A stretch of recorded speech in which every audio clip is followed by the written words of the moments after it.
Today we'll be talking about Lassa virus, more commonly known rabies virus. Rabies is carried in all mammals, but only in few species are important reservoirs for the disease in the United States, such as bats, skunks, raccoons, foxes, and mongooses. However, in other parts of the world, rabies is still common in dogs, as vaccination rates are still low.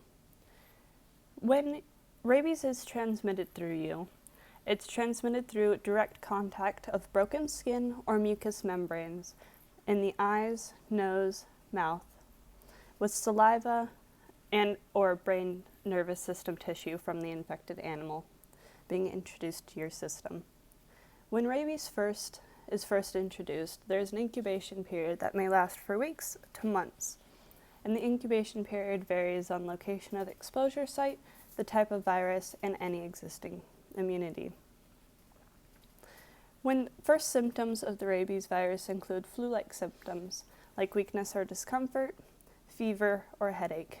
There may also be prickling or an itching sensation at the site of the wound.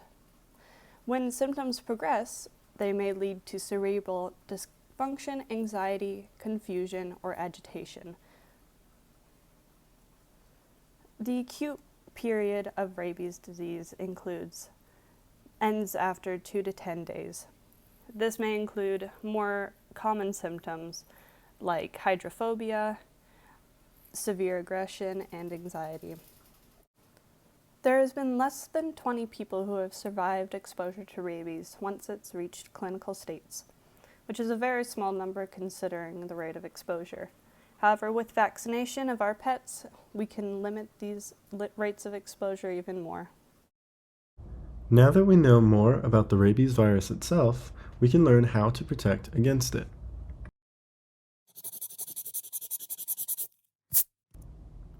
Rabies vaccines can be given after exposure or before exposure if the individual works in a high-risk profession, such as in animal shelters or national parks.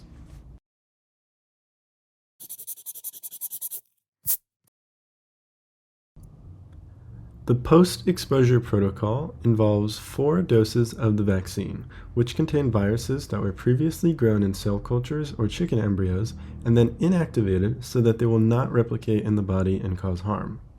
Each of these doses of the vaccine helps to create an antibody response, which stimulates protection so that the immune system can kill cells infected by the virus.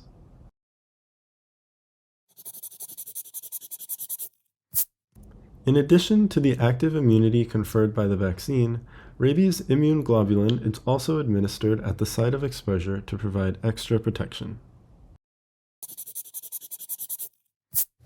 And now we are going to talk about rabies vaccine results.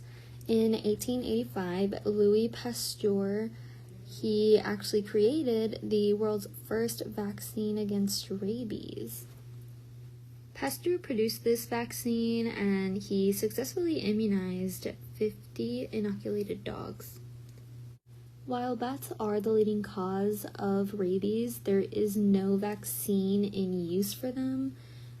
In 125 rabies cases, 70% was caused by bat rabies and 30% of the human residents died. However, rabies is controlled when 70% of dogs get vaccinated.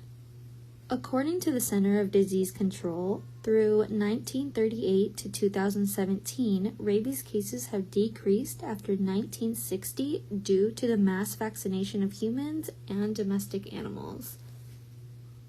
The United Against Rabies organization have made a goal to eliminate rabies by 2030. But we have to do our part in vaccinating our pets to prevent the spread of rabies. Veterinarians and vet teams aren't required to be vaccinated against rabies in Arizona. However, all dogs, cats, and ferrets should be vaccinated from 3 months of age and have the occasional booster.